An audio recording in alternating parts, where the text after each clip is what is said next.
સો last time આપણે example જોયા હતા, રાઈટ, કે કઈ રીતે આપણે રિપ્લેસ કરી શકાય, રાઈટ. તો એને જ કેસ પણ અહીંયા કંઈક નવો આપણે એમાં લઈએ છીએ. નવો કન્સિડર અ general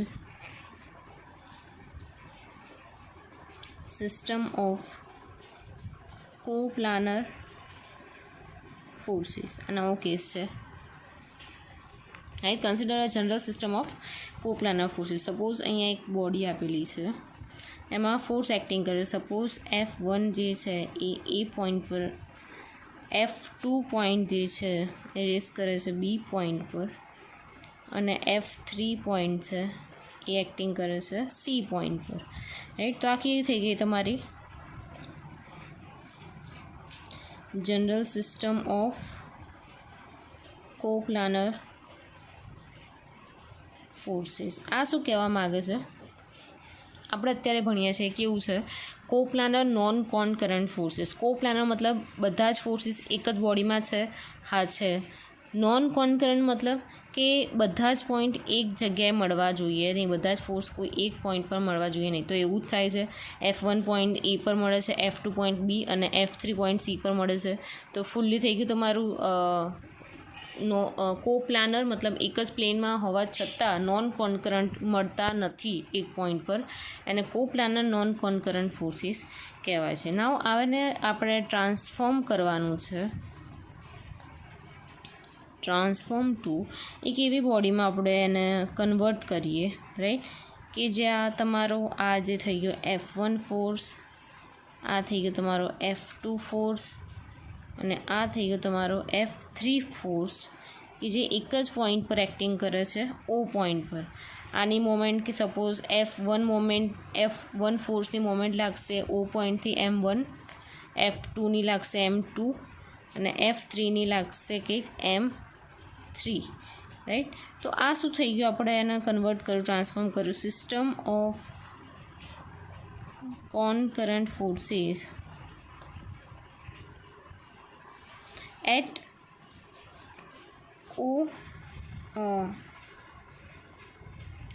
O point, right, plus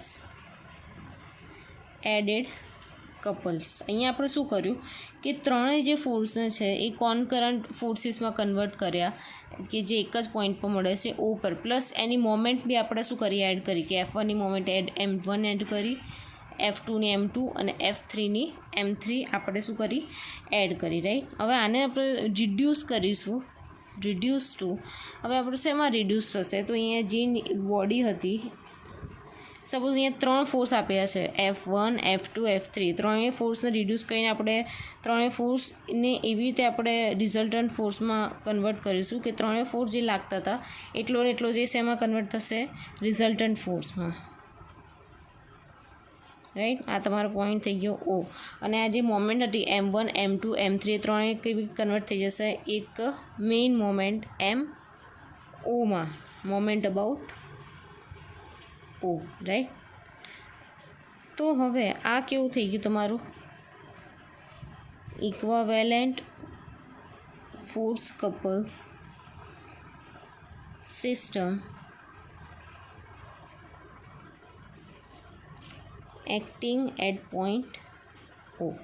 તો તમે એને ફાઇનલી બધામાંથી કન્વર્ટ, પહેલાં તો શું કર્યું, જે કોપ્લાનર નોન કોનકરન્ટ હતા એને આપણે કન્વર્ટ કર્યા કોપ્લાનર કોનકરન્ટ ફોર્સીસમાં, રાઈટ. અને એના પછી આપણે રિડ્યુસ કરીને સમેશન લઈ લીધું કે ત્રણેય ફોર્સનું સમેશન આપણે રિઝલ્ટન્ટ ફોર્સમાં કર્યું, અને ત્રણેય મોમેન્ટ આપણે કેવી રીતે કપલ કરી, મર્જિંગમાં મોમેન્ટ અબાઉટ O કન્સિડર કરી. હવે અહીંયા કંઈક ઇમ્પોર્ટન્ટ નોટ્સ છે, જેમ કે first one is a general system of forces can be reduce to a force couple system at any given point, right. એટલે કોઈ બી એક પોઈન્ટમાં તમે એને કન્વર્ટ કરી શકો છો.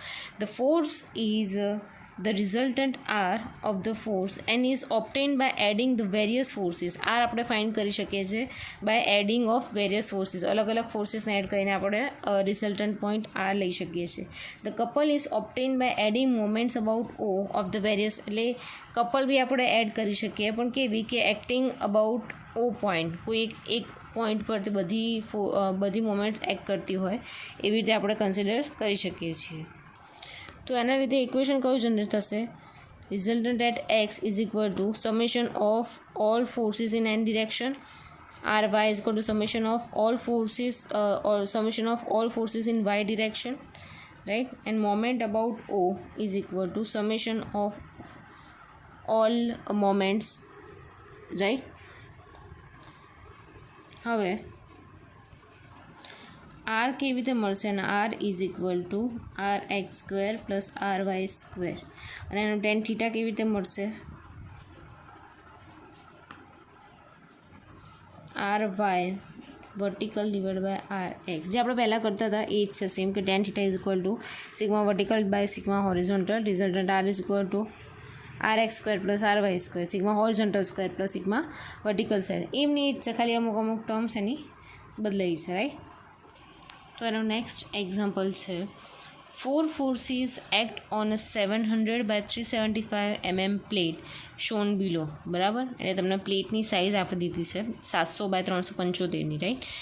Replace the system of forces with an equivalent force couple system at point O. હવે આગળની મેં તમને થિયરીમાં સમજાવી દીધું કે આગળની થિયરીમાં શું હતું કે એક પ્લેનમાં તો હતા પણ એક પોઈન્ટ પર કે કોનકરન્ટ નહોતા થતા, નોન કોનકરન્ટ હતા. બરાબર, તેને આપણે શું કરી નાખ્યું હતું? રિપ્લેસ કરીને સૌથી પહેલાં એને કન્વર્ટ શેમાં કર્યું?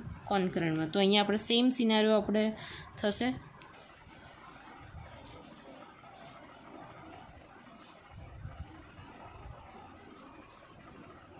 રાઈટ, તમારું આ તમે ઉપરના જેવું સેમ બોક્સ અહીંયા ડ્રો કરી નાખ્યું. હવે આ પોઈન્ટ ડી પોઈન્ટ પર છે. જોવાનું કે 3 ફોર્સ તો ઓલરેડી એક પોઈન્ટમાં મળે છે, કે 500 છે, 340 છે, ના છે, રાઈટ? તો આ એક જ ફોર્સ છે કે જે દૂર છે. તો આ બધાને આપણે કેવું કરી નાખીશું? અહીંયા નજીક લાવી દઈશું. તો અહીંયા આપણે જોવા જઈએ તો અહીંયા એક ડોટેડ લાઇન ડ્રો કરી નાખીએ સૌથી પહેલાં, રાઈટ? તો આ ફોર્સ કેટલો છે? 340નો. તો આ જે થઈ ગયો તમારો ફોર્સ 340 ન્યૂટનનો, રાઈટ? કયો ફોર્સ છે? F3. હવે એવી જ રીતે અહીંયા આ ફોર્સ અહીંયા આવી જશે. આ કેટલો ફોર્સ છે તમારો? 500 ન્યૂટનનો. ને કયો છે? F2, right? અહીંયા બીજો આવી જશે આર્યો 760 ન્યૂટનનો, કે જે F4 છે. અને અહીંયા આવી જશે તમારો 600 ન્યૂટનનો ફોર્સ, કે જે છે F1નો. તો બધું સેમ જ કરવું જોઈએ. ઉપર હતું એવું સેમ ટુ સેમ છે. ખાલી એને શું કર્યું કે ડી પોઈન્ટ પર બધા એના ફોર્સ કેવા કરી નાખ્યા? ભેગા કરી નાખ્યા. અહીંયા બીજા બધા ડાયમેન્શન લખી દઈએ કે અહીંયા 500 mm સાઇઝ અહીંયા છે, અહીંયા છે 200 mmની સાઇઝ, અહીંયા છે 375 mmની સાઇઝ, રાઈટ? હવે આપણે મેઇન વસ્તુ શું કરવાનું કે આપણને ફોર્સ તો આપેલા છે પણ એની વચ્ચેના એંગલ આપ્યા નથી. તો આ બે ફોર્સ જે જાય છે બે વચ્ચેના એંગલ આપ્યા નથી.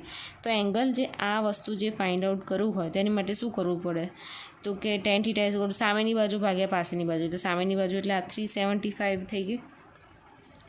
એક સાઈડ છે 375 અને બીજી છે 500. બરાબર, તો એને શોધવું હોય તો તમે કંઈક 500 ભાગ્યા 375 કરો. તો એને નોર્મલી તમે ભાગાકાર કરો તો બરાબર, તો 5 × 75 જશે, અને અહીંયા 5 × 100 = 500, રાઈટ? તો અહીંયા 5 હજુ બી નીકળશે કે 15 × 5 = 75, અહીંયા 5 કાઢશો તો અહીંયા 20 × 5 = 100. હવે હજુ એ નીકળશે 5 × 3 = 15 અને 5 × 4 = 20. તો એવી રીતે કેટલા વધ્યા? અંશ કહેવાય ને, તમે અંશ અને છેદ ઉડાડતા હતા એવું જ કર્યું છે આપણે. તો 500માં શું બાકી રહેશે? 4. તો આ 500 જે છે એનો મતલબ કેવો થઈ ગયો? અહીંયા શું આવી જશે? 4. અને 375માં કેટલું બાકી રહેશે? 3. તો એક સાઈડ આવી ગઈ 3, 4. હવે પાયથાગોરસનો ગુણોત્તર તમને યાદ હોય તો 3:4:5, રાઈટ? તો આ રિમેનિંગ સાઈડ કેવી થઈ જશે? 5ની. એવી જ રીતે આપણે આ સાઈડ ફાઇન્ડ કરીશું કે 200/375. 200/375. તો 5 કેટલાય જશે?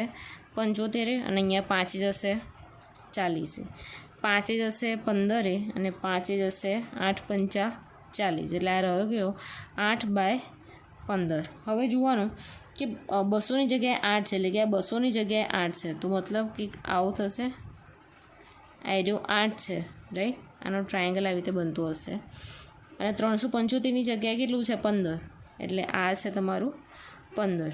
તો 8 ખબર પડી ગઈ, 15 ખબર પડી ગઈ, પણ આ સાઈડ કઈ છે નહીં ખબર પડી. તો એનો ગુણોત્તર શું આવે? 8:15:17, રાઈટ. સોરી, આ 375ની સાઈડ આ 15 છે, તો આ થઈ ગઈ તમારી કેવી થઈ ગઈ? 17ની સાઈડ, રાઈટ. ઇઝી. આ ગુણોત્તર યાદ ના હોય તો તમે પાયથાગોરસનો નિયમનો યુઝ કરી શકો છો કે કર્ણનો સ્ક્વેર ઇઝ ઇક્વલ ટુ આનો સ્ક્વેર પ્લસ આનો સ્ક્વેર, બરાબર. એટલે અંડર રૂટ કરશો તો તમને આન્સર મળી જશે. તો 8, 15, 17 ને 3, 4, 5, રાઈટ. ઇઝી. હવે આપણે શું કરવાનું છે કે resultant force at in x direction, એટલે કે હોરિઝોન્ટલ ડિરેક્શનમાં કયા કયા ફોર્સ લાગે છે? Summation of forces in x direction. તો પહેલાં જઈશું F1 ફોર્સ પર. F1 તો આપણે કેવો જોઈએ છે? Horizontal force. તો આ F1 કેવો ફોર્સ છે? તો વર્ટિકલ છે, તો કે આ 0 થઈ જશે. બીજો ફોર્સ કયો આવશે? તો બીજો ફોર્સ લઈ લઈએ આપણે 500નો. તો એનું જોવાનું કે એની ડિરેક્શન હોરિઝોન્ટલ ડિરેક્શન કન્સિડર કરીશું, તેની કેવી ડિરેક્શન થઈ જશે? Right to left. એટલે મતલબ મેં તમને સાઇન કન્વર્ઝેશન પહેલાં શીખવાડ્યું હતું, રાઈટ, કે આવું હોય કે ડાબીથી જમણી જતી હોય અને નીચેથી ઉપર જતી હોય તો કેવી સાઇન આવશે? પ્લસ. પણ જમણીથી ડાબી આવતી હોય અને ઉપરથી નીચે જતી હોય તો કેવી આવશે? માઇનસ. અહીંયા શું થાય છે? જમણી બાજુથી ડાબી બાજુ જાય છે એટલે કેવી નિશાની આવશે તમારી? -500. અને એનું 500 જ્યારે નામ કહીએ તો એનું 500ની જોડે કયો આવશે? એનો એંગલ 4/5. Easy, right. એવી રીતે બીજી સાઈડ લઈ લઈએ. કયા ફોર્સ? F3 ફોર્સ, જે 340નો છે. તો એનો હોરિઝોન્ટલ ભાગ કેવો થઈ જશે? કે લેફ્ટ ટુ રાઈટ જશે, તો મતલબ કેવો થઈ જશે? પ્લસ ફોર્સ છે 340નો. હવે 340ની વાત કરીએ છીએ તો 340ની જોડે કયો આવશે? 8/70. 8/70. અહીંયા એ વાત યાદ રાખજો કે અહીંયા જે બી ફોર્સ, અહીંયા જે બી તમે લેશો, ડિવાઈડ બાય કેવું આવશે? નીચે કર્ણ આવશે, રાઈટ. અહીંયા ડિવાઈડ બાય કર્ણ એટલે કયું? Incline line. તો 5 ડિવાઈડ બાય 5 અને એમાં કર્ણ કયું? 17. તો અહીંયા 17, રાઈટ. હવે નેક્સ્ટ છે 760 ન્યૂટનનો ફોર્સ, બરાબર. એ ડાબી બાજુ જાય છે એટલે મતલબ કેવો થશે? -760. તો એનો આન્સર મળી જશે -1000 ન્યૂટન. RXનો આન્સર મળી ગયો તમને. હવે RYમાં શું આવશે? Summation of all forces in Y direction, right. Y ડિરેક્શનની વાત કરીએ તો F1થી સ્ટાર્ટ કરીએ તો કે અપવર્ડ જાય છે તો એ પ્લસ આવશે 600. હવે 500ની વાત કરીએ તો કે એ અપવર્ડ ડિરેક્શનમાં જાય છે તો +500. હવે અહીંયા થઈ વર્ટિકલની વાત, બરાબર. તો અહીંયા વર્ટિકલ કયો છે? તો કે 3 છે, તો કે 3 ડિવાઈડ બાય એનો કર્ણ. નેક્સ્ટ છે 340, બરાબર. એ બી અપવર્ડ ડિરેક્શનમાં જશે તો 340, બરાબર. હવે અપવર્ડ ડિરેક્શનમાં કયો જાય છે? એના બે પાર્ટ પડ્યા, હોરિઝોન્ટલ અને વર્ટિકલ. હોરિઝોન્ટલ તો આપણે ઓલરેડી લઈ લીધો. વર્ટિકલની વાત કરીએ તો વર્ટિકલ કેટલો છે? 15/17, રાઈટ. હવે 760ની વાત કરીએ તો એ કેવો ફોર્સ છે? હોરિઝોન્ટલ. આપણે જોઈએ કેવો વર્ટિકલ, તો કેવો આવી જશે? 0. તો RYનો આન્સર મળશે 1200 ન્યૂટન. RY. હવે main resultant force R find કરવું હોય તો શું કરવું પડે? RXનો સ્ક્વેર પ્લસ RYનો સ્ક્વેર. તો તમને આન્સર મળશે 1562 ન્યૂટન. હવે tan θ કેવી રીતે ફાઇન્ડ થશે? tan θ is equal to RY/RX. RY તમારો આવ્યો 1200 અને આવ્યો તમારો 1000. તો તમારો થીટા કેટલો આવશે? 50.2 ડિગ્રી. હવે અહીંયા જોવાની વાત એ છે કે RX અને RY, એક RX જે છે માઇનસ મળ્યો અને RY કેવો મળ્યો? પ્લસ મળ્યો. તો તમે જ્યારે આ ચાર્ટ ડ્રો કરો છો, રાઈટ, તો અહીંયા બધી કેવી નિશાની હોય છે? પ્લસની. અહીંયા કેવી હોય છે? પ્લસની, માઇનસની. હવે અહીંયા તમને શું આવ્યું છે? હોરિઝોન્ટલ કેવો છે? માઇનસ. એટલે આ હોરિઝોન્ટલમાં માઇનસ પોર્શન એટલે કે આ તો ફિક્સ થઈ ગયો. અને વર્ટિકલ પોર્શનમાં કેવો છે? પ્લસ છે. તો વર્ટિકલ પોર્શનમાં આ થઈ ગયો તમારો પ્લસ. તો તમારી ડિરેક્શન તમને ખબર પડી ગઈ કે આ ડિરેક્શનમાં તમારું લાગતું હશે 1562 કે જે એંગલ બનાવતો હશે 50.2 ડિગ્રી. ઇઝી. તો આ આપણને દેખાડો હોય તો આપણે અહીંયા દેખાડી શકીએ કે રિઝલ્ટન્ટ ફોર્સ R કંઈક આવી રીતે લાગે છે, રાઈટ, કે જે એંગલ બનાવે છે 50.2 ડિગ્રી સાથે, રાઈટ. તો આ થઈ ગઈ વાત રિઝલ્ટન્ટ ફોર્સ અને એનો એંગલ ફાઇન્ડ કરવાની. હવે એની મોમેન્ટ ફાઇન્ડ કરવાની છે, રાઈટ. તો એની મોમેન્ટ હવે કેવી રીતે ફાઇન્ડ કરીશું? તો કે મોમેન્ટ અબાઉટ ડી ફાઇન્ડ કરવું હોય, આ મોમેન્ટ અબાઉટ ડી ફાઇન્ડ કરવું છે તો કેવી રીતે ફાઇન્ડ કરશે?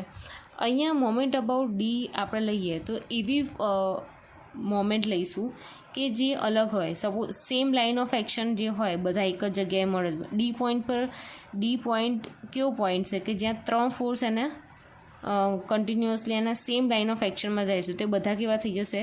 0, બરાબર. જે પોઈન્ટ પર આપણે મોમેન્ટ ફાઇન્ડ કર્યું હોય એ પોઈન્ટ પર જેટલા બી ફોર્સ હોય બધા કેવા થઈ જશે? 0. એટલે કે F2, F3, F4 ત્રણેય 0 થઈ જશે. પણ વચ્ચે કયું કે જે અલગ હશે, તો કે આ 600 ન્યૂટનનો લોડ છે એને સેમ લાઇન ઓફ એક્શનમાં આવતો છે નહીં, તો મોમેન્ટ અબાઉટ ડી અહીંયા કેટલું થઈ જશે? તો કે 600નો ફોર્સ. હવે જોવાનું કે તમે ડી પર થંબ મૂક્યો છે, તમે 600 ઉપર તમે જાઓ તો કે આ ક્લોક વાઇઝ જશે, તેની સાઇન પ્લસ આવી ગઈ, તો પ્લસ 600 મલ્ટીપ્લાય બાય એ બે વચ્ચેનું ડિસ્ટન્સ, તો ડી અને સીની વચ્ચેનું ડિસ્ટન્સ છે 500, તો મલ્ટીપ્લાય બાય અહીંયા 500 મૂકી દેવાનું. તો આન્સર આવશે, આ 500 આપેલું છે, એમએમમાં આપ્યું છે એટલે ન્યૂટન ઇન્ટુ એમએમ, મીટરમાં કન્વર્ટ કરવો ડિવાઈડ બાય 1000 કરીએ તો તમને થશે 300 ન્યૂટન ઇન્ટુ મીટર. પ્લસ છે એટલે કેવું આવશે? Clockwise direction, right. ઇઝી. જો તમને આ એક્ઝામ્પલમાં કોઈ ખબર ના પડી હોય કે આના કોઈ પહેલાં થિયરીમાં નાખવા પડી હોય તો મને પૂછી લેજો. ઓકે.